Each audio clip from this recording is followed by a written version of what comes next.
Hello po sa inyo. Happy midweek po sa lahat. Kumusta na kayo sa loob ng kalahating sanlinggo? Ngayon po ay October 4, kauna-unahang Miyerkules sa buwan ng Oktubre. Ito po ang kauna-unahan nating midweek na magsasama-sama at tayo ay tatalakay at babasahin muli ang nasa aklat ng Genesis. Tayo po ay nasa Genesis 4 at ipagpapatuloy natin ang kasaysayan. Dito po natin makikita ang kauna-unahang krimen na nangyari sa kasaysayan ng mundo. Pero bago po ang lahat, tayo po muna ay manalangin. Ama naming Diyos sa langit, maraming salamat po sa inyo. Salamat po sa kalahating sanlinggo na kami po inyong ginabayan. Pinagpalat pinatnubayan, pinahiram ng buhay at kalakasan. Salamat po sa pagtitiwala nyo sa aming mga tinatangkilik, sa paggabay sa aming mga lakad tuwing kami ay may pupuntahan hanggang kami makabalik sa aming pinanggalingan. Humihingi din po kami ng tawad sa aming mga kasalanang nagagawa, sa aming mga pagkukulang, sa mga bagay na hindi po namin napaglalabanan gawa ng aming kahinaan. Salamat po sa laging pakikinig nyo sa aming mga panalangin. Ngayong gabi muli kaming hihiling sa inyo ng katalinuhan buhat sa inyong banal na espiritu upang ang lahat po naming babasahin sa aklat ng Henesis ay maunawaan po namin. Pagpalain din po ninyo ang mga taong sasama ngayong gabi upang manood at makinig sa aming talakayan. Salamat po sa pagtugon nyo sa aming mga panalangin at ang lahat po ay hinihiling namin sa pangalan po ng aming Panginoong Hesus. Amen. Okay mga kapatid, ngayon po isisimulan na natin ang aklat ng Genesis 4. Ngayon po isimulan na natin ang nasa Genesis 4:1 hanggang 26. Ito na po. Pagkatapos noong sumiping si Adan sa asawa niyang si Eva at nagbuntis ito, nang manganak si Eva, sinabi niya, magkaroon ako ng anak na lalaki sa pamamagitan ng tulong ng Panginoon, kaya Cain ang ipapangalan ko sa kanya. At muling nanganak si Eva ng lalaki at si Abel ang ipinangalan sa kanya. Nang lumaki sila, si Abel ay naging pastol ng mga tupa at kambing at si Cain naman ay naging magsasaka. Meron po silang division of labor. Ano po? Isang araw, naghandog si Cain sa Panginoon na galing sa ani niya. Si Abel naman ay kumuha ng isang panganay sa mga inaalagaan niyang hayop. Kinatay ito at hinihandog sa Diyos. Sa pamamagan na pinakamagandang bahagi, natuwa ang Panginoon kay Abel at sa handog nito. Pero hindi siya natuwa kay Cain at sa handog nito, at dahil dito, sumimangot si Cain at labis ang kanyang galit. Kaya tinanong siya ng Panginoon, ano ba ang kinagagalit mo? Bakit ka nakasimangot? Kung mabuti lang ang ginawa mo, maligaya ka sana. Pero mag-ingat ka dahil kung hindi mabuti ang ginawa mo, ang kasalanan ay maghahari sa iyo sapagkat ang kasalanan ay tulad ng isang mabagsik na hayop na nagbabantay sa iyo para tuklawin ka. Kaya kailangan mong talunin ito. Kaya po kasi nagkaganon, ang instruction po sa paghahandog ay isang hayop, malinis na hayop na walang kapintasan. So hindi po ito sinunod ni Cain, bagkus ang kanyang kagustuhan ang kanyang ginawa. Anong inihain niya? Yung mga tanim niya, ano po. Pero ang instruction, hayop na may buhay. Isang araw, sinabi ni Cain kay Abel, halika, pupunta tayo sa bukid. Nang naroon na sila, pinatay ni Cain ang kanyang kapatid na si Abel. Kita nyo, kapatid pinatay.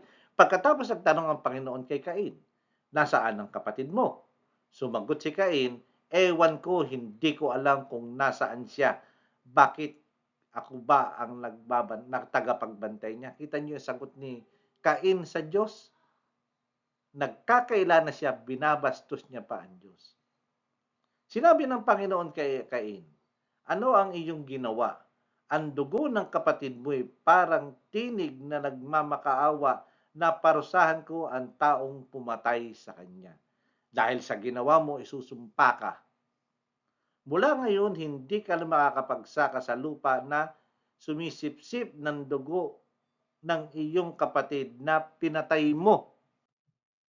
Kahit magtanim ka pa, ang lupa ay hindi na magbibigay sa iyo ng ani at wala kang pirmihang matitirahan, kaya magpapagala-gala ka kahit saan. Kasi po, pinatay ni Cain si Abel doon sa lugar ng bukid. Di ba niyaya niya si Abel? Halika sa bukid, sabi niya. At doon niya ginawa ang krimen. Kaya yung dugo ni Abel ay umagos doon sa lupa.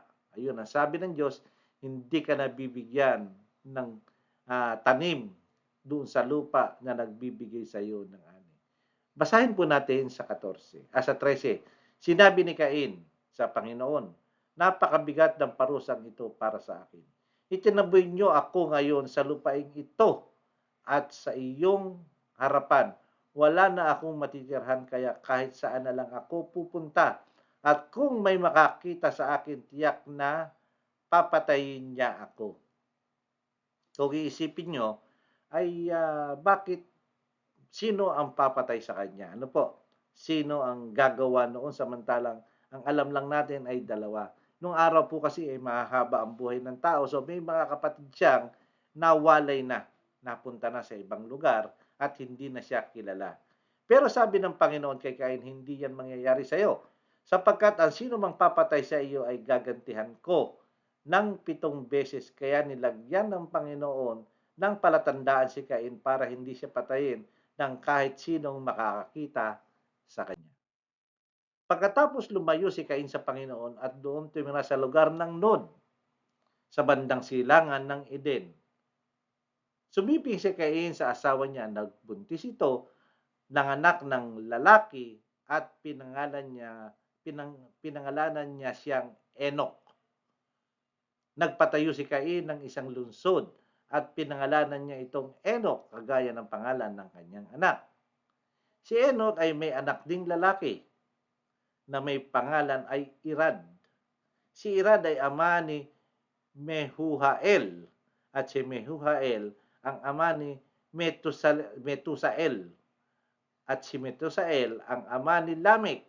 Si Lamech ay may 2 asawa, sina Ada at Zela.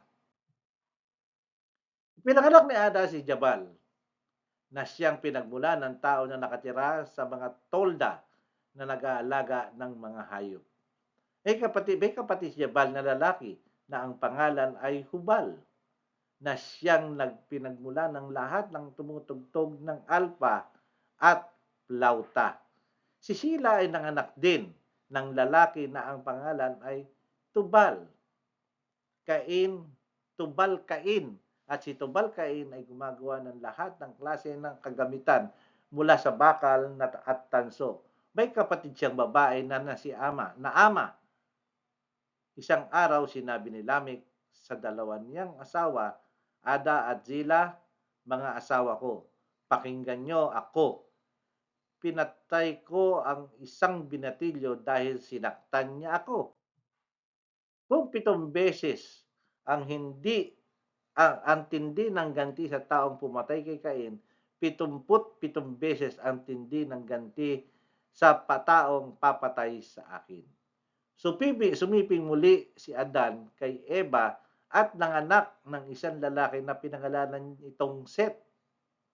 Sinabi niya, muli akong binigyan ng Diyos ng mga anak na lalaki bilang kapalit ni Abel at na pinatay ni Cain. Kung mapapansin niyo, ano po, si Adan ay meron ng apo at apo sa tuhod, apo sa talampakan, pero nagbuntis pa si Eva. Ganun po kahaba ang kanilang buhay. Kahuli-huli ang talata. Nang bandang huli si Seth ay nagkaroon din ng anak na lalaki na pinangalanan niyang Enos. Nang panahong isinilang si Enos, ang mga tao ay nagsimulang tumawag sa pangalan ng Panginoon. Maganda maganda ang istorya dito sa Genesis 4. Maraming salamat po sa pagsama niyo sa akin. Nakita niyo naman ang ginawang kauna-unahang krimen sa kasaysayan ng mundo. Pinatay ni Cain si Abel. Nagkaila ngunit walang nalilihim sa Panginoon. Kawawa ang kanyang parusa, pero nandoon pa rin ang Diyos upang siya'y alalayan. Salamat sa inyo at sa ating pagtatapos, tayo po muna ay manalangin. Ama namin Diyos sa langit, maraming salamat po sa inyo. Salamat po sa pakikinig nyo at pagsama ninyo sa amin ngayong gabi, sa aming pinasa na nawa, ito'y maging inspirasyon din po namin o maging gabay namin sa aming buhay Kristiyano. Salamat po sa pangunawang ibinibigay nyo sa amin. Salamat po sa lahat at humihiling pa po kami ng paggabay, pagbabantay, at humihiling kami ng masaganang biyaya at pagpapala sa nalalabi pa pong kalahating sanlinggo. Maraming salamat po sa inyo at ang lahat po hinihiling namin sa pangalan po ng aming Panginoong Hesus. Amen. Maraming salamat po at magkita-kita tayo muli sa darating na Biyernes. Ano po? Sa ating Vesper o Sabbath, Friday night meeting. Ito po ay Sabbath na. Okay, maraming salamat po sa inyo at ang biyaya at pagpapala ng Panginoon ay sumaatin lahat.